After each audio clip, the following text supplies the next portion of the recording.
looking to see a show? Who's playing? The Legend of Josiah Blackwater today. Local favorite so far. Ticket for one, please. Right then, just head inside the tent.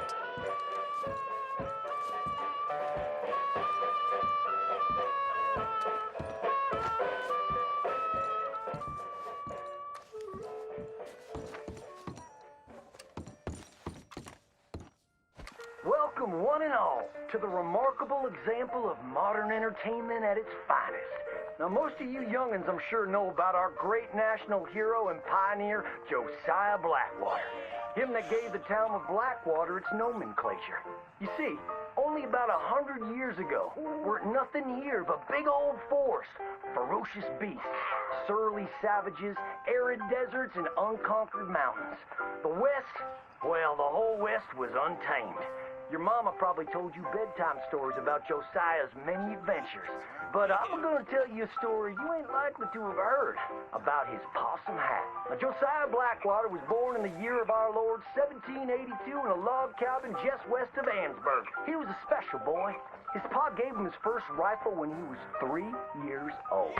Boy, he took to it right away. He exclaimed, "There's a whole mess of critters out there in them woods that aim to eat us, so I'm gonna consume them first." Yes, sir. He really took to killing all manner of things.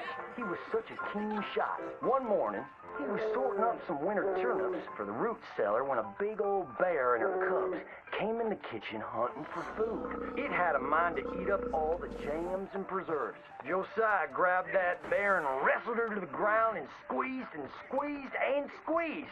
He whooped the tar clean out of that big old critter. Then he tied her up and grabbed them cubs and ground them into sausages while the mama bear watched. That's fine eating. His mom and pa knew right then he was cut out to be the finest wild frontiersman that ever drew breath. But first, they wanted him to get some book learning. After only 3 days of attending school, Josiah beat the living daylights out of the class bully and announced to his daddy that he was tired of ciphering and mathematics on account it's only good for adding up the number of critters or Indians you can kill. So he ran away from home and headed west.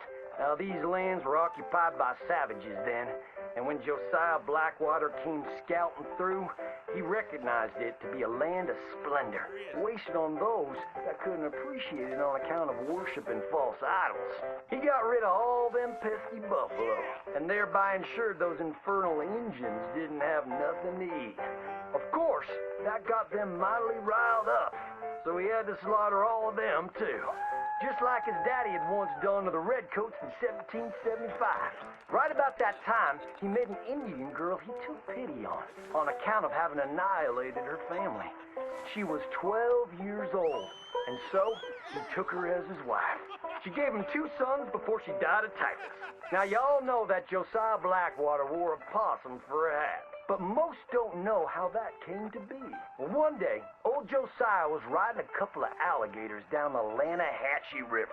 Riding, standing up, and shooting eagles right out of the sky when he sees a big old mountain lion about to eat a possum. Josiah grabbed that mountain lion by the tail and wrestled it till it was plumb dead. Well, that possum really took to Josiah. Followed him around like a dog loyal to its master. Yes, they had a lot of adventures together. Now, Josiah never cried a day in his life, but he pert near dead on the day that possum passed, for they were mighty fine friends. So he skinned it and made it into a hat. Back in them days, a possum skin was as good as money, but he never parted with that hat, not even for $10.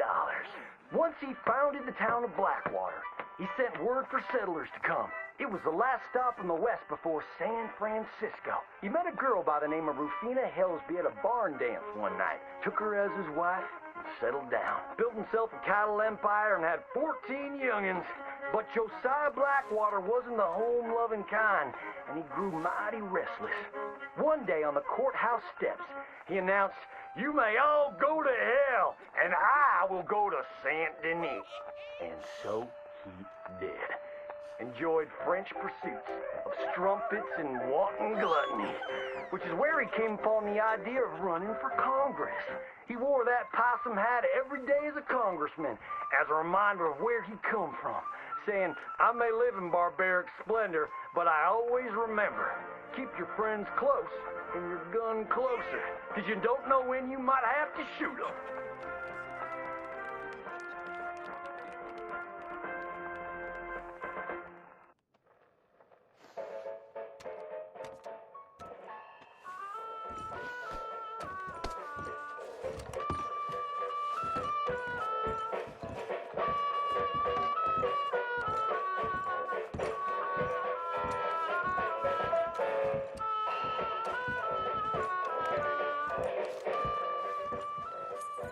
Come again, even better the second time.